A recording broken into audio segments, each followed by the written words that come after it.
Hi, everyone. This is Margaret Hirsch, Home with Hirsch's, and thank you for joining us for our Motivational Monday today. 9 o'clock on a Monday, and a lot of people are feeling a lot of stress, but a lot of people are out there making it happen. And thank God we are the ones out there making it happen. And just to thank Stacey and Jess from Connectable Life for setting this up, and Glenda, who's in Australia today, to be with us. She's come in from Australia. It was her idea, the whole concept of it, and she helps put it together. So thank you, ladies. It's amazing working with incredible women on a daily basis. It's my strength and it's my passion.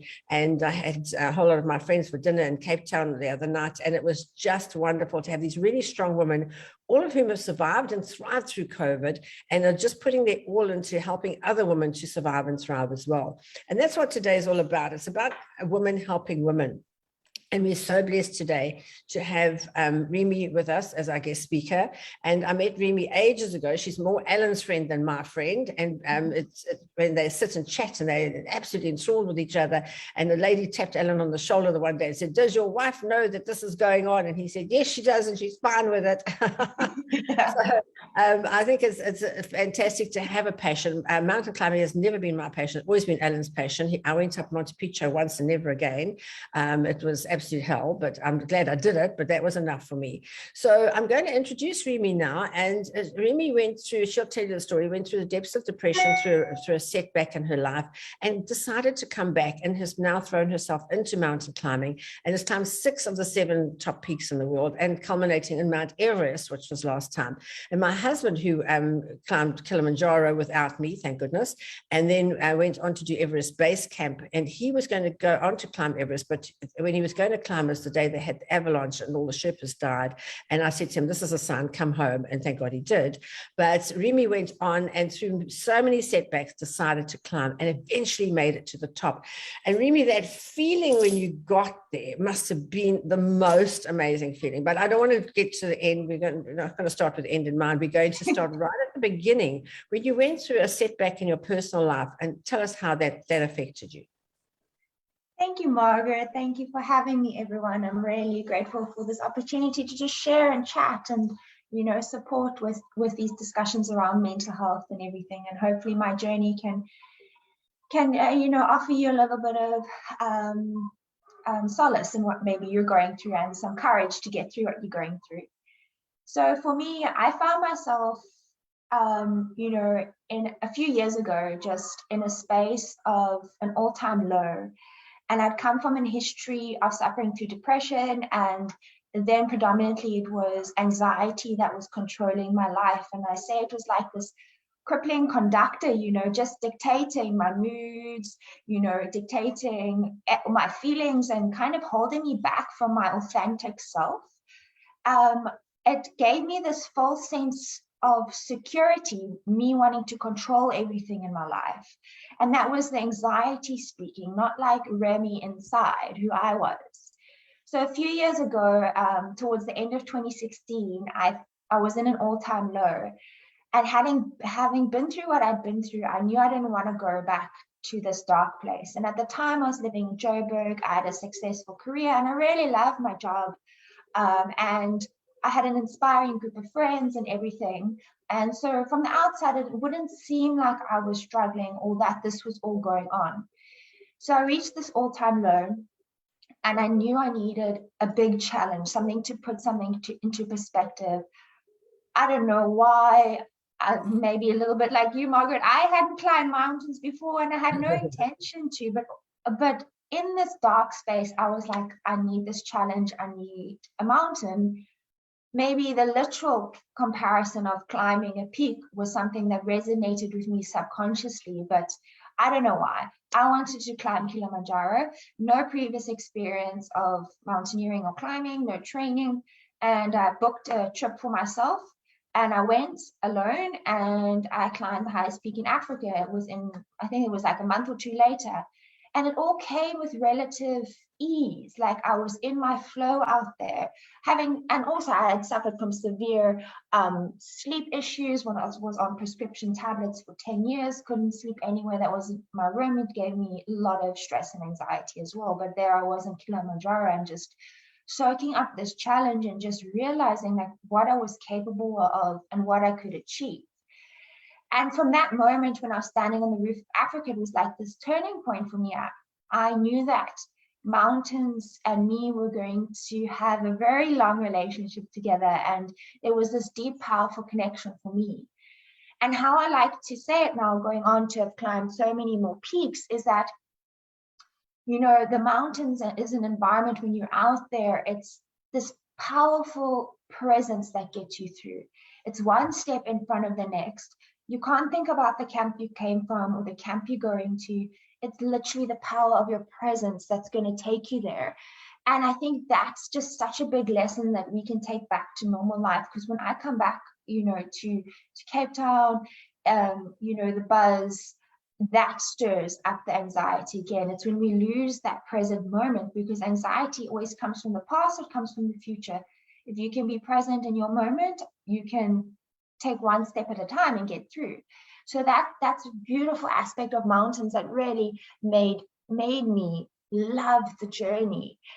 And so as Margaret said, you know, I've now, over the last 4 or 5 years, I've climbed 6 out of the 7 peaks, which is the highest peak in each continent. And just last month, I stood on the summit of Everest, and I also climbed Lhotse, the 4th highest mountain. And I did those back to back within 24 hours. And no other South African had ever done that feat. And I wanted to represent women, because, and so whether it's in business or sport, it's always the man that gets the first award or the first achievement. And I really wanted to break down barriers in that way.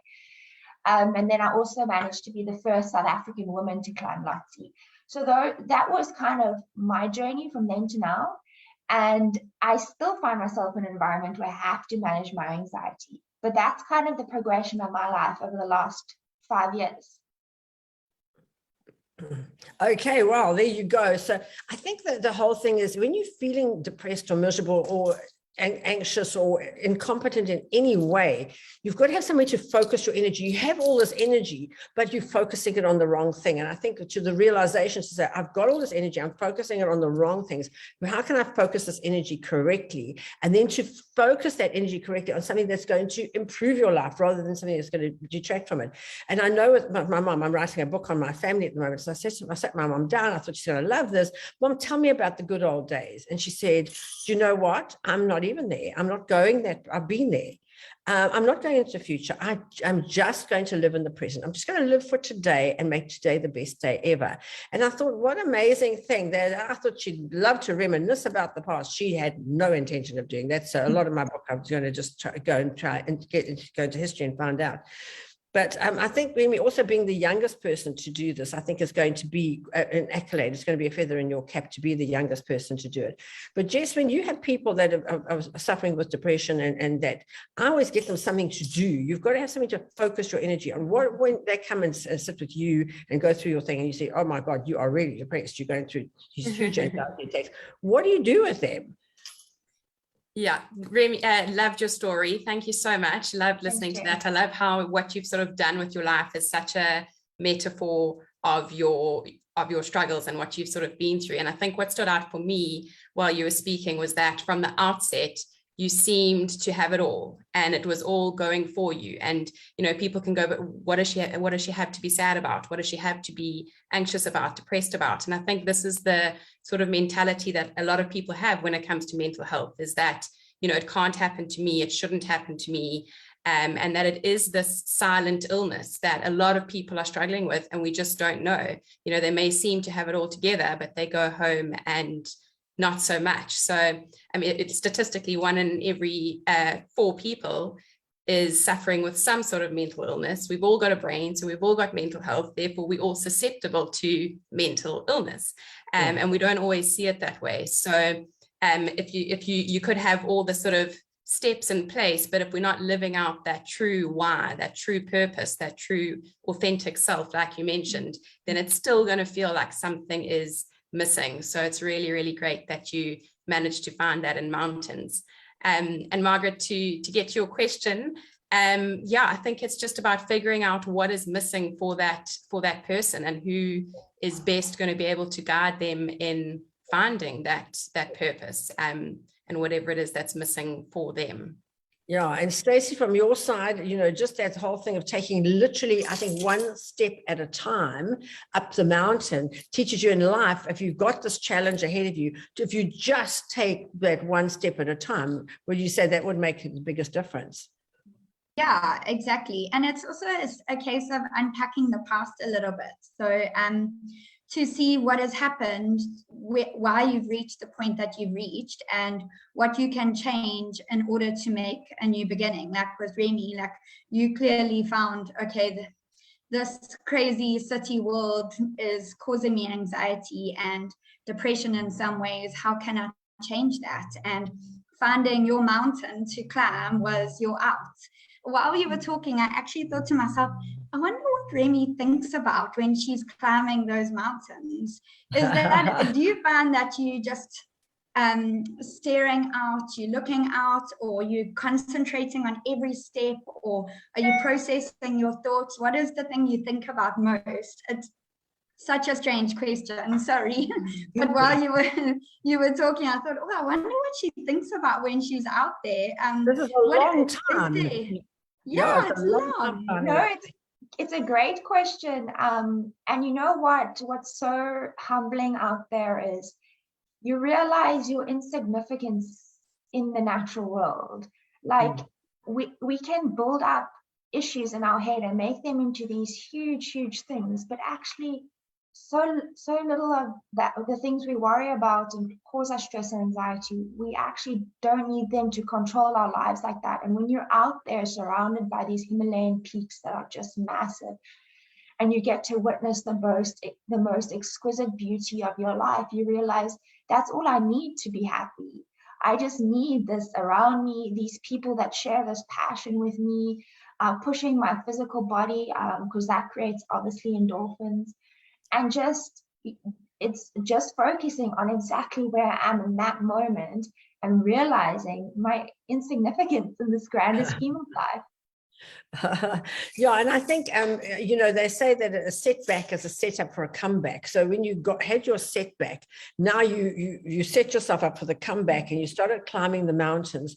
What is your next thing where you actually talk to yourself and say, I can do this. I know that I can do it. I can, and like when I've walked on fire, I said, if I can walk on fire, then I can do anything, because that was the feeling I had.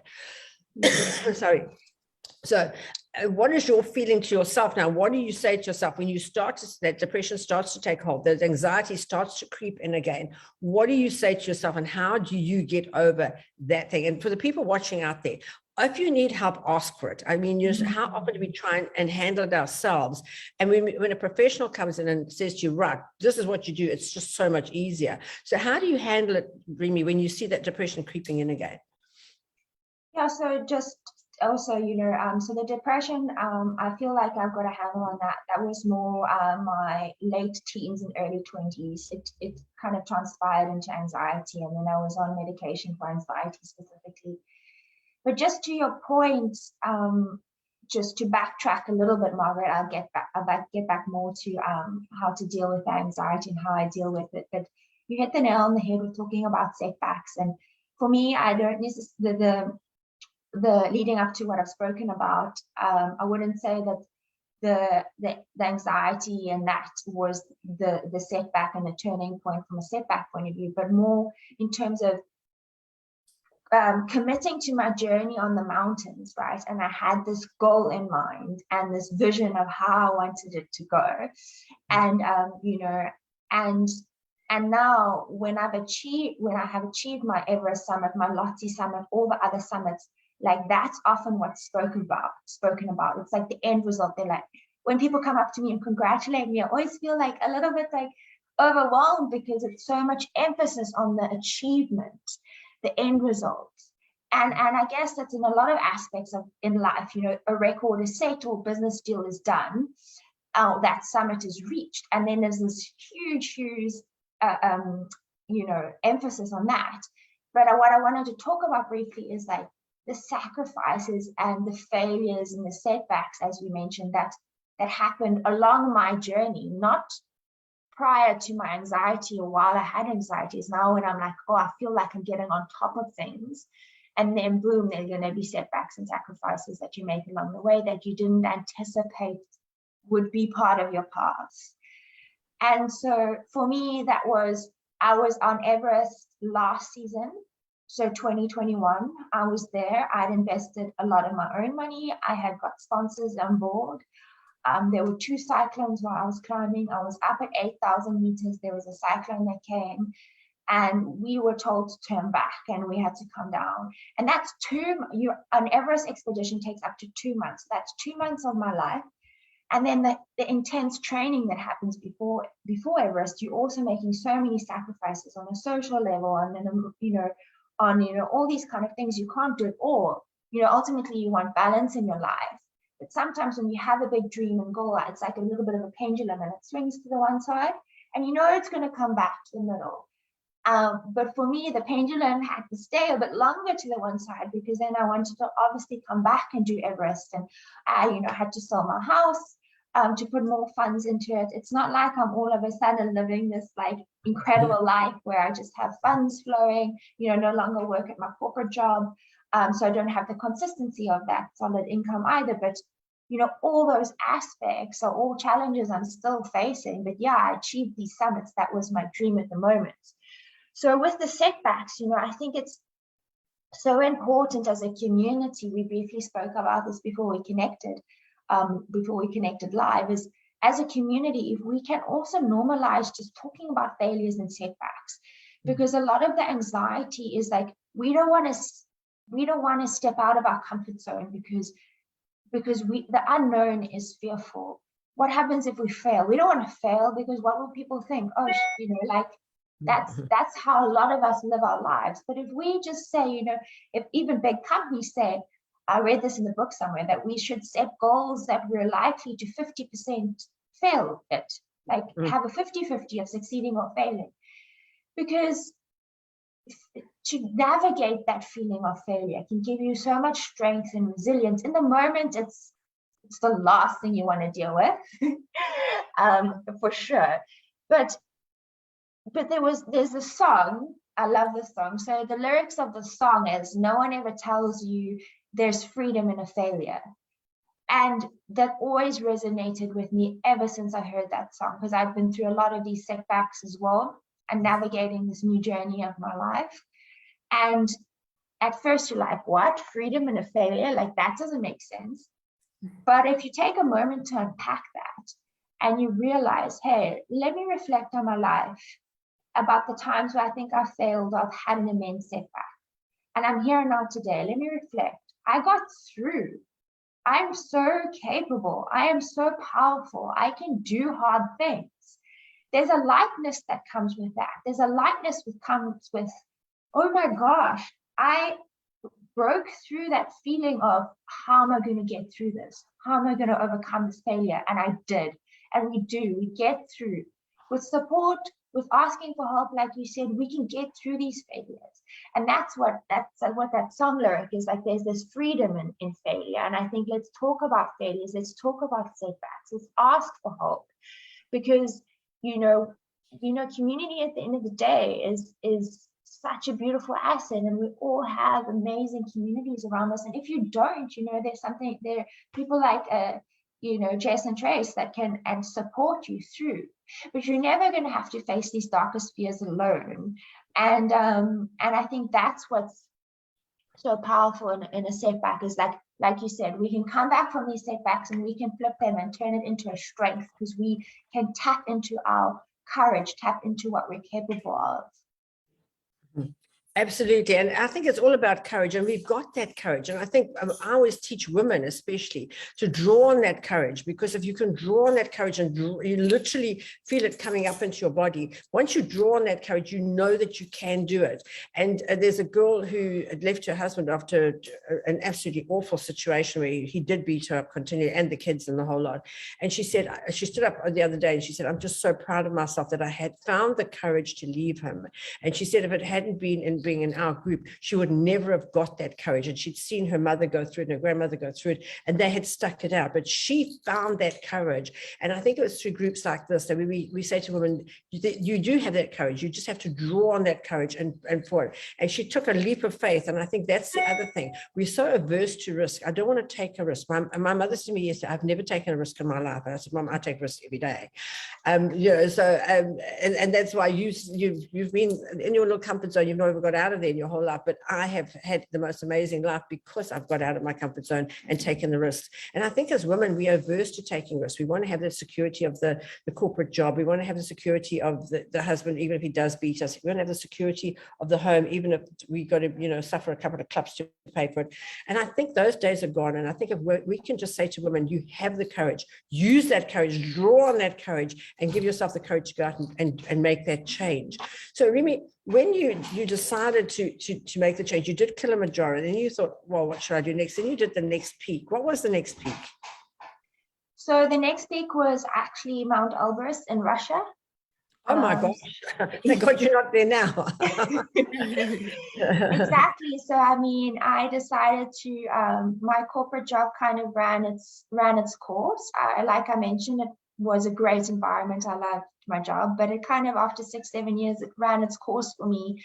And I had found the mountains, and I tapped into this side of me that I really wanted to explore. And I knew that I needed to navigate that more in order to step into my power and step into my authentic self. So I resigned and I went on a sabbatical. So I did the Camino de Santiago, which is an 800-kilometer pilgrimage through Spain for 30 days. You were walking through Spain.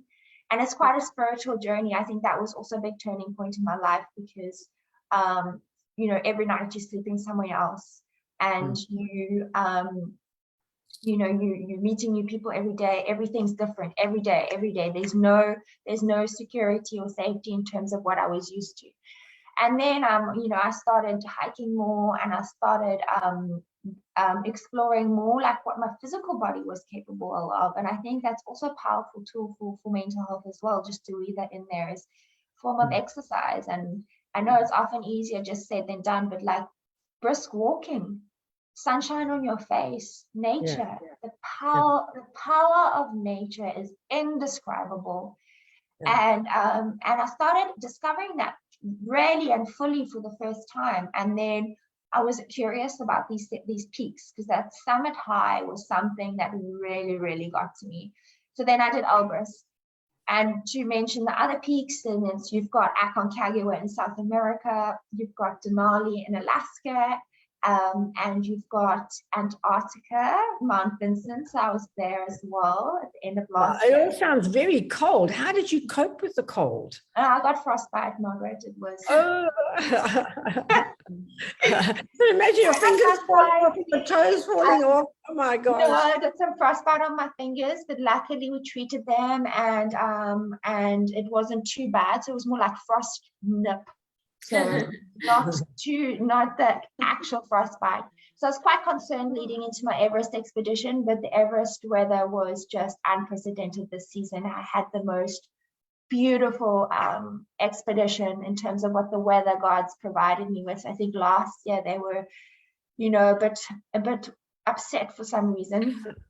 And so this year they were like, Remy, we're going to give you the best experience because, girl, you've worked hard. You deserve this now. And so we actually summited over the super moon, the blood red moon, lunar eclipse. Yes, we saw the blood moon here too. From the summit of Everest, well, just leading up to the summit, it was incredible. I had the super moon on my left in Nepal, red, huge, nothing like I've ever seen. And on the right, the sun was rising in Tibet, and it's an experience I'll never get.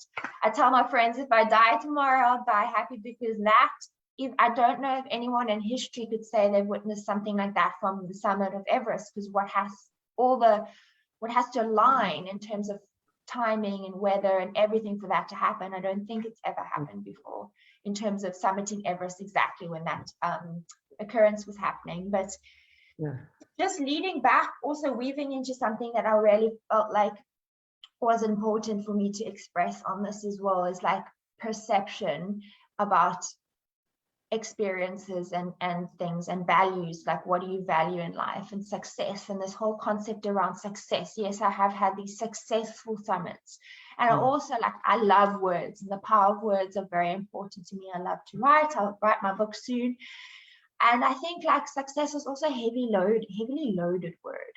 Just like failure is a heavily loaded word, and they can be used, I think, maybe not necessarily in the correct way, because last season, not summiting, like I wouldn't say it was like an unsuccessful expedition or do you know what I mean? It's like what parameters are we using to determine success and failure? So what parameters are we, me, Remy, you, Margaret, using to determine your success? And for me, it comes down to perception.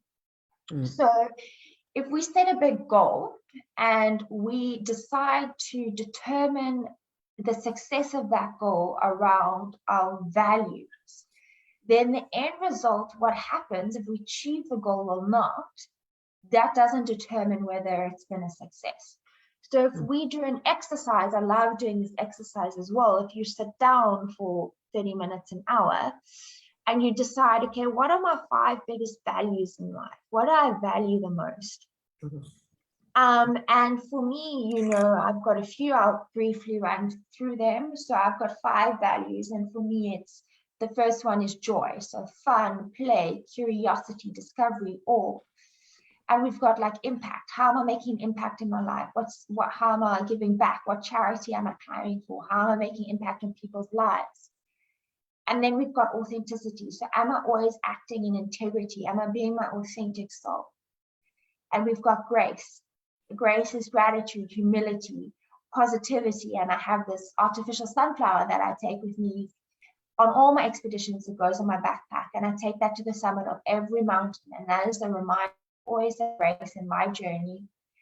And then we've got flow.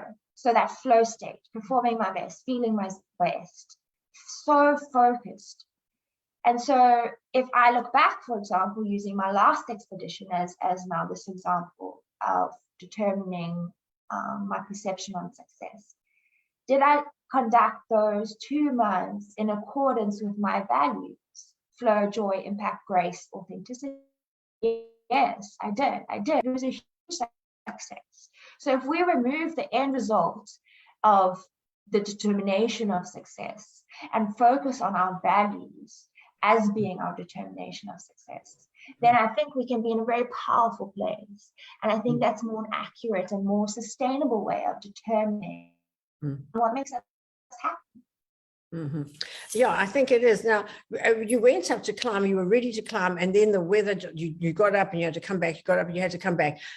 How did you get over that state of feeling, oh my gosh, I'm going to have to do this all over again? You know, you obviously had to have a serious talk to yourself. Do not get depressed. Do not get miserable about this. It hasn't worked out. You know, and you forgot to put in, you had COVID, which stuffed you around for 2 years as well, just on top of that. So you were ready to go. Then COVID came and stuffed you around for 2 years. Then you went, and then the weather stuffed you around, and then you had to go back. And then how did you get yourself mentally over those hurdles? That's a good question. I think at this point also have done a lot of work on myself. And I knew that by focusing on I can't change the past. By focusing on that, I knew it wasn't going to set me up for a space that I was going to thrive in. It was very overwhelming. I would wake up in the mornings with a very intense and tightness of chest, which is always been a trigger for me, this like tightness around my chest. I'll get that. But in terms of, I knew that if I were to, and there were a few days that I was finding it hard to get up and get out of bed and find my rhythm and routine. But what I like to also focus on is like, I think setting yourself up with good habits can help you also manage the anxiety. So the habits you can take with anywhere. If life doesn't go according to plan, or if you're traveling a lot, the habits go with you. So it's not like wanting to control your environment. You need to be flexible, but if you take those good habits with you, then you're going to be able to also manage the things that you're going through, manage those curveballs. So I knew that I needed to get back on. I needed to get back on my good habits. I need to set myself up for what's to come, because I can't linger in the space of darkness. And so I also knew that I couldn't focus on what has happened. I need to focus on what I can do going forward. So it is, and I have an amazing support system. I have my family. I'm able to speak about these things, you know. So it was never like I felt alone in the journey, you know, and everyone else went through similar things in Everest last year. So it wasn't like, you know, I broke my leg and I had to pull out of the expedition and everyone else summited. I think that would have been a very interesting journey to navigate as well. So it's this focus on habits. What are 3 good habits I can instill in my life right now that's gonna set me up for you know, a good day? Is it waking up with the sunrise? Is it just going on a 10-minute walk? And these seem super simplistic, and we know these things, but it's always so much harder to implement. So what I also like to say is, like, have an accountability buddy, have a friend where every morning, you know, or every evening, you're like, okay, we're going to do this in the morning together.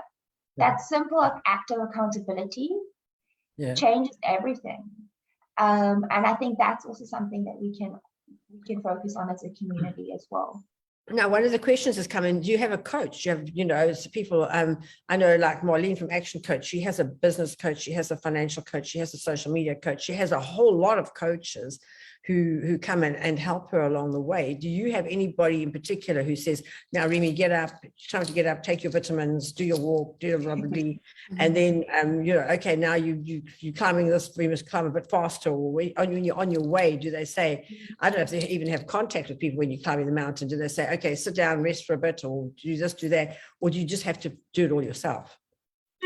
So the coach question, I mean, is that around my sport or around my life or everything? Well, today people have coaches for their sport, they have it for their mental health, they have it for their physical health, you know, you have a fitness trainer, you have a shrink that you go to, you have, I don't have anything, but I mean, I listen to other people, they have 101, and look at Connectable Life, they've got 90 odd people there who people are going to for different things to help them along their journey of life, you know. So how important do you think that is, and how important is it to just do it yourself? Yeah, no, it's a game changer. I'm actually a certified neurolinguistics programmer coach, so I'm certified in that.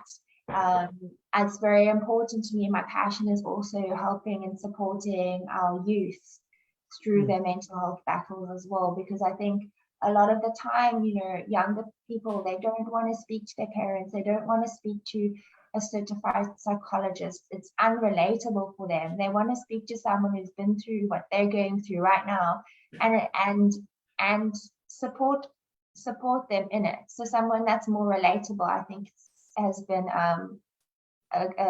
something that the youth is looking for. So for me, I'm now a certified coach, but so because I am in that environment, I work a lot with other people that are coaches in their field, and we work together to create programs, to create mentorships.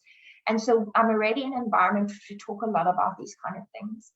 But it has been on my list, Margaret, to get someone more to support me with like my business, like who is Remy as the brand now. And we briefly had a discussion, me and you, Nadia, the other day, to see like how can I now focus on this aspect of my life, you know, and my brand, and support other people, because there's so many things that I'm good at and that I do, but I think I do as a coach in my life at the moment. So that's somewhere that I need to really focus and improve on. And then in terms of sport, I don't have my coach. I'm a coach. I know what it takes. I know what I need to do. And for me, it's really important to have fun. It's personality types from a sporting point of view will thrive with different environments. So most of my mountaineering friends, they have coaches.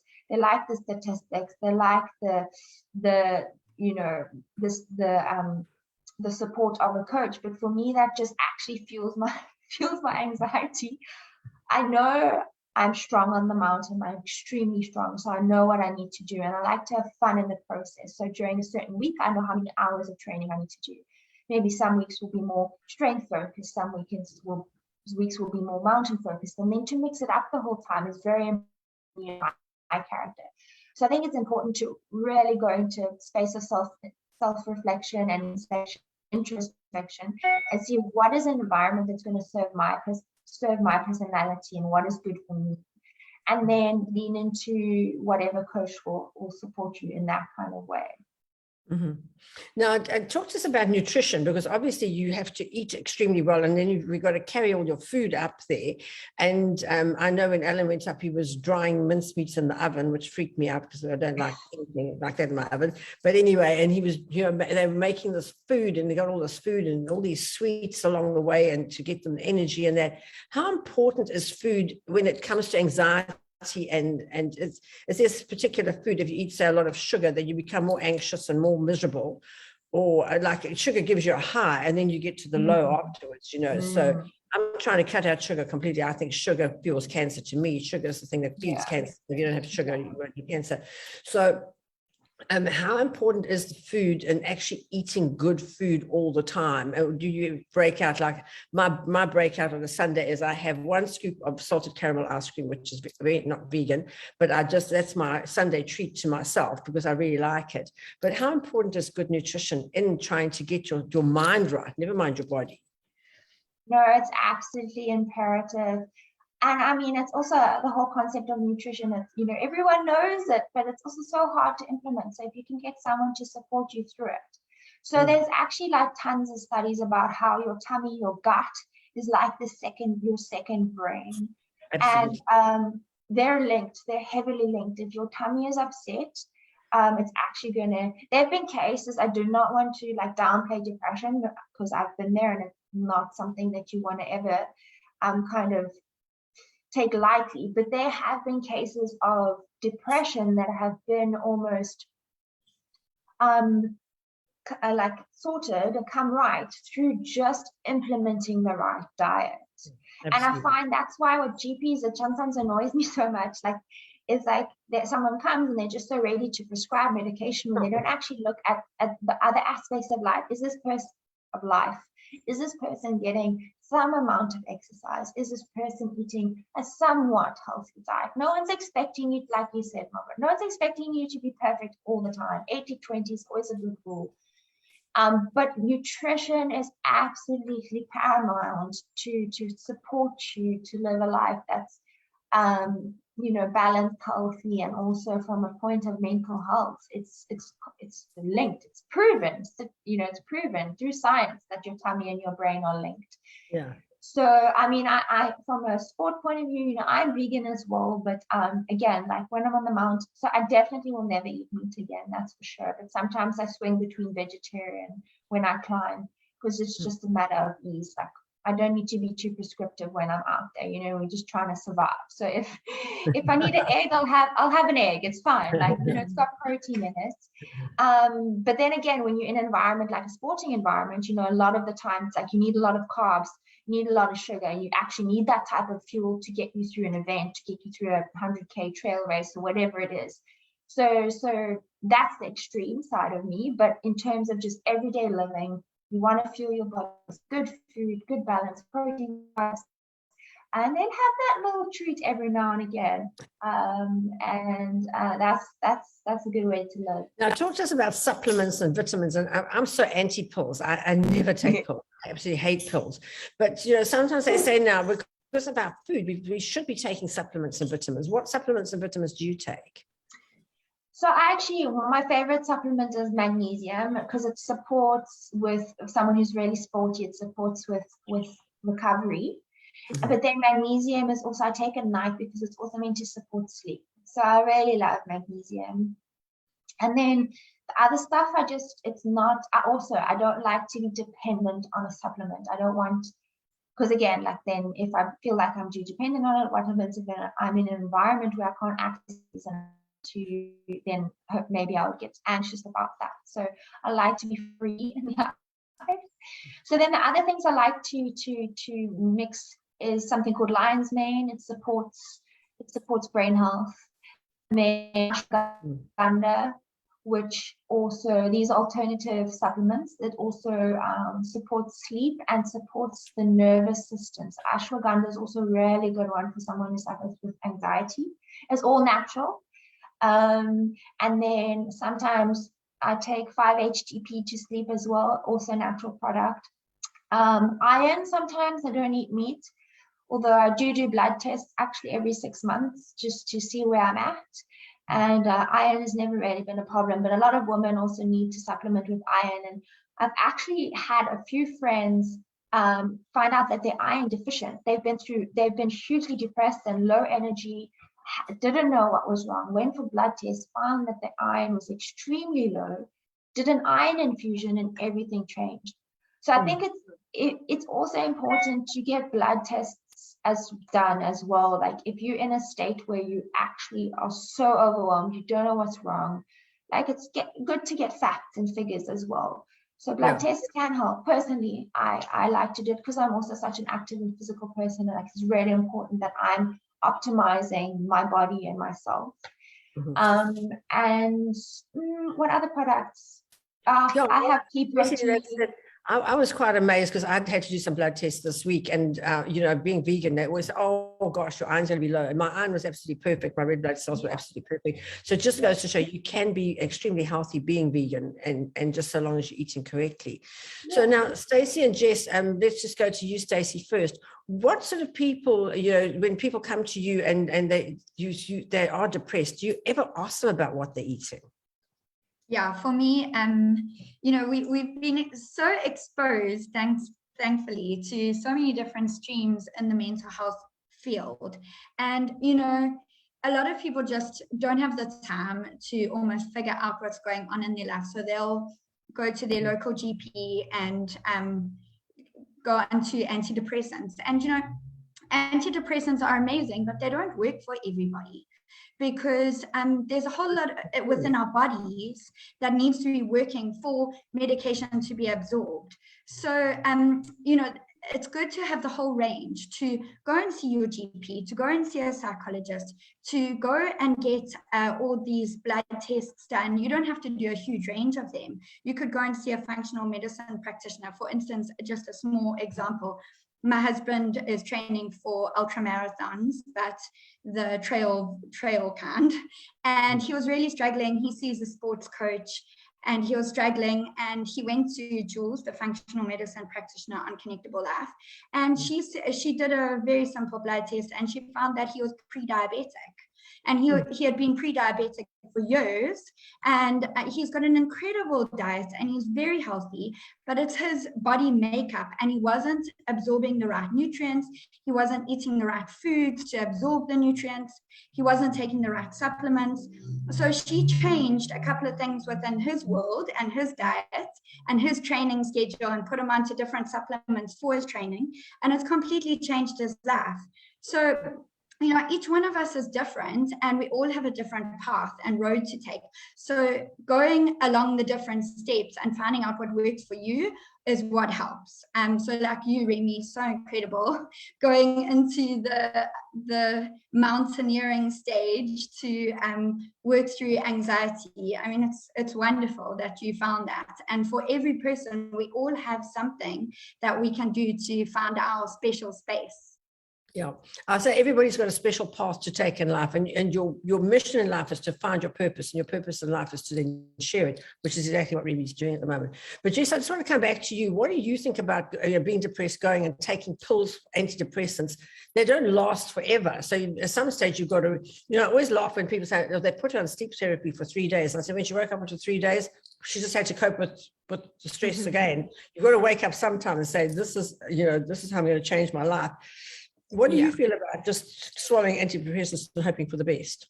I think it depends on obviously the person, the situation, and what the immediate goal is. I mean, antidepressants absolutely have their place. If somebody is feeling like they just cannot cope, and those antidepressants are helping them to cope until they sort of get to the next step and the next phase, absolutely, they have their place. I also fully believe in figuring out what's going on in your body. Is there another way you can possibly make yourself feel better without having to take the pills? But I do think that everything has its place, but just do the proper homework, figure out what actually works for you before you sort of just go straight to taking medication. And it is something as simple as having blood work done. Have you got a vitamin D deficiency? You know, something so simple. And there are obviously other ways to sort of make that better rather than taking antidepressants. But I also wanted to backtrack a little bit to the idea of setbacks. I listened to a podcast the other day that was about apparently one of the most listened to TED Talks about the Super Mario effect, and how basically as human beings, when we play games and in particular video games, and this was about Super Mario, my little 5-year-old is obsessed with Super Mario, so it like sort of really spoke to me when I listened to it. But basically the idea is that when we play a video game and we lose a life, or we fail a level, or we don't get past a stage, we don't give up, we don't stop. We sort of learn what we did wrong, and then we change it the next time we get to that level. So if, for example, you don't get through stage 5 because there's a dragon under the bridge, the next time you get to stage 5, you remember there's a dragon under the bridge and you do something differently. You know, you don't let it stop you, and you learn through each level, you learn through each stage until you eventually finish the game. But yet when it comes to real life, we don't necessarily do the same thing. We see these setbacks as failures. We don't sort of see it as like a reroute. So I think that speaks to sort of what Remy was saying about what is our definition of success. You know, how do we see success? And then I love the idea that you spoke about grace being one of your values, because we've just finished a 9-week course with teens, and the last session was on this idea of grace versus perfectionism, and how very often the only thing standing between us and success and us and happiness is this idea of perfectionism, that we have to get it right, that we have to do it perfectly. And not only do we have to get it right and do it perfectly, but we've got to do it first time round. And if we just lived with a little bit more grace and forgiveness, that we would really just enjoy the journey, and this idea of freedom, you know, seeing ourselves as this work in progress brings so much freedom. We don't have to know it all. We don't have to get it all right. As long as we sort of want to and we strive for that, like that's what's more important than actually doing it. So I really love everything that's been said today, because it speaks so much to our values as a business as well. Yeah, that's absolutely powerful. Thank you for sharing that. I think, Jess, that everyone's going to relate so much to that. And yeah, I think you can have your own TED Talk.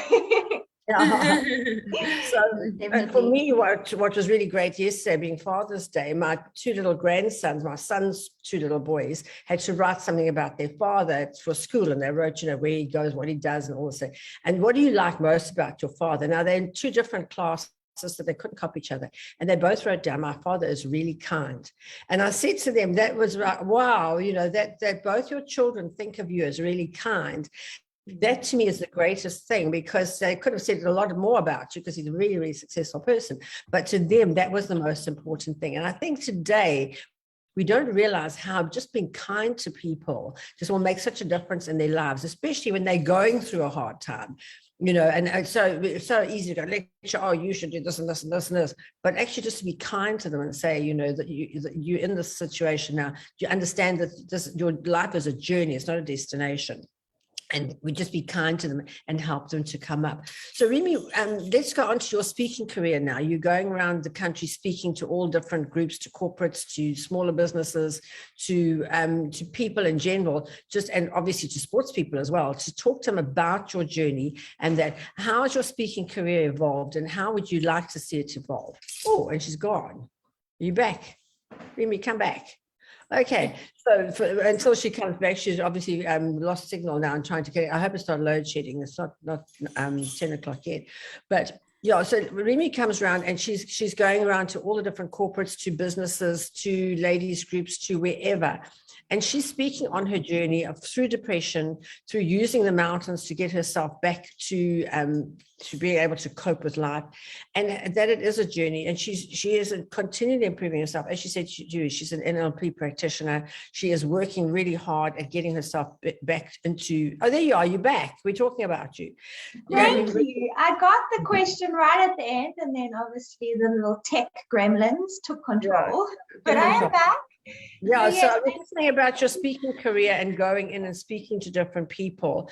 We're going to put your details on here. If anybody wants you to speak to their groups and that type of thing, they can contact you. But just tell us when you go in, obviously you say to the person who employs you for that one, what I always say, what do you want to get out of this? What do you want people to take home from this talk? How do you go about working that out? So yeah, thank you for the intro. I think it's very specific on who I'm talking to, who am I supporting? Is it a group of teenagers? Is it a corporate? What is their mission that they're wanting to also relay onto their employees or their staff? So it's also very important to engage with whoever you're talking for, the company, and kind of get on the same page. What is the mission you want to talk about? And then I think, at the end of the day, everyone has a powerful, unique story to share. Everyone. And there's so much value in sharing your story. So whatever message that, the corporate is feeling very, wants to express to their employees, then it's also important to then weave my own journey and my own story into it. And then, I have various talks. I give talks about courage over comfort, about, making the comeback stronger than the setback. I love talking about how to find your edge and push from that point of view, like what things can you do to find your edge, because you don't want to break, you don't want to snap, but you want to reach your edge and push yourself outside your comfort zone. I have loads of things I talk about, and every time I do have the opportunity to talk, I feel very grateful, because always at the end, someone will come up to me and say, thank you for sharing that. That really resonated with me. And, and that feeds into one of my values about making an impact, making a difference. So yeah, I'm grateful for this journey and it's part of my career going forward now. So we'll see how it all works out. Yes. And I was going to say, so what next for Remy? You've got one more mountain to climb. What is it called, and when are you going to do it? It's called Carson's Pyramid, and it's in Papua New Guinea. And it's they eat people. Be careful. No, exactly. No, so you're spot on. So the mountain's currently closed. It's been closed for two years, not because of COVID, because of tribal war. Because we will be killed if we go there at the moment. So yeah, that'll happen when it happens. But the biggest one for me was what I managed to achieve last one, the Everest. So when I do the 7 summits, I'll be the youngest African to have done the 7. But again, that's all labels, and I think this last one is just when it happens, it happens. I'm so excited because everything I've gone through in the last 5 years, I think that has shaped me so much into who I am becoming and who I want to be going forward. And I can be that person right now. I don't need that 7th summit right now to be like, oh, now I can start this other chapter. It's like I can start all these chapters right now because I've been through a lot. And so so that will be, from a sporting point of view, yes, you're correct. I have that 7th one to complete, but mountains will always be a huge part of my life. So I'll continue to climb a big peak a year, I think. And then, now it's also about strategizing, Remy, the brand, how can I continue to support and make an impact from a career point of view as well. So I need to really dive into that. I don't have all the answers right now. You'll never get all the answers. I'm 72 and I still don't have all the answers. Barbara wants a list of all the supplements. Barbara, I'm going to put you in touch with Julie from Connectable Life, who's because you can't take the same supplements as Remy because you're doing different things. And Stephanie says she's going to get you to talk to a brave breast cancer survivors. So that's really, really good. So that's going to be fantastic. And yeah, Remy, we just want to wish you all the best with your career going forward. I think it's going to be amazing. We're really looking forward to you doing it. And I haven't been to Papua New Guinea either. So I just want to tell you a little story. I was sitting next to a guy at a function the other night, and he said to me that he'd been there. And I said, it's one of the places I haven't been to. So he said, no, he went there and he went to this chief's house, and they invited him in and they gave him the stuff and they gave him all this food and he ate it. And he said, I'm going to give you a special treat now. And he gave him the special treat and he said, it tasted like biltong. He said, it's very nice. Thank you very much. When he left, his guest said, did you realize that that's part of his mother-in-law's corpse that he gave you? So I would be very careful. I put anything in my mouth in that place, but take your own with you. But yeah, so it's just incredible, and it's incredible that you get to travel the world and see the world as it is, and just go and experience all this. So we're so grateful to have you chatting today. Stacey, just a wrap up from you. Yeah, I can't say any more than you have, Margaret. Thank you so much, Remy. It was absolutely inspirational. And I just love that you have given us tools of how to let setbacks teach us rather than let us keep them where we sometimes want to stay in that setback. We can't stay there. We need to move forward. So thank you. Fantastic. And Jess, a wrap up from you. Yeah, I think the biggest thing that stood out for me is if you're feeling stuck, you don't have to be. It doesn't have to stay that way. Find what's going to make you happy, find your purpose, start the journey and enjoy the journey, basically. Yeah, it's incredible. Thank you so much. It's been so great. So we've got lovely comments coming in. Remy, a wrap up from you. Yeah, and Jess, you hit the nail on the head. It starts the journey. I think also, we under the misconception that, I should know what my purpose is. I should know what it is that I'm doing, but I mean, do we ever always know? Like what Margaret said, we don't always have all the answers. So it's just about starting, getting stuck into something. And that's so powerful. And it evolves, you start doing and it just evolves into more and more. When you climb Kilimanjaro, you didn't know that you'd be doing Everest and doing the talking and all that type of thing. It just evolves. So you've got to be taking action all the time to make your life evolve. I think every day I wake up and I say, thank you, Lord, for this day of adventure, because every day my life is an adventure. And I take everything and I grab every single opportunity that comes along the way. And I think the days of sitting, waiting, letting the opportunities go past you, waiting for that fantastic one to come along, you just got to grab every opportunity as it comes and make the most of it. Exactly, Margaret. So energetically, how do you want to show up each day? Because that's something you can control. And then you put out that energy and it's going to be, good things are going to eventually flow into your life. There may be setbacks, 100%, of course, because life would be too easy without the setbacks. But I mean, we've got this amazing community and we're all in it together. This life journey, this life walk, it ain't easy, but we can do it. I know. Well, as Les Brown says in his talk, it's going to be hard, but you've got to know it's going to be hard and you just got to keep working through it. So thank you so much for being with us today. Thank you for all your insights. We wish you all the best in your new speaking career. We wish you all the best in climbing the mountain in Papua New Guinea. Tell us when you're going. I might actually even come with you. And I'll be the one carrying the vegetables and the fruit in the backpack. And thank you to Glenda for being with us from Australia today. Thank you to Stacey and Jess for setting it up. And thank you mostly to you, Remy, for being an amazing inspiration to all of us women out there. What you're doing is absolutely phenomenal. And we want to thank you from the bottom of our hearts. Thank you, thank you, thank you. Thank you so much. Thank you. Thanks, Margaret. Thanks, Remy. Margaret. Thanks, Bye, everyone. Enjoy your week.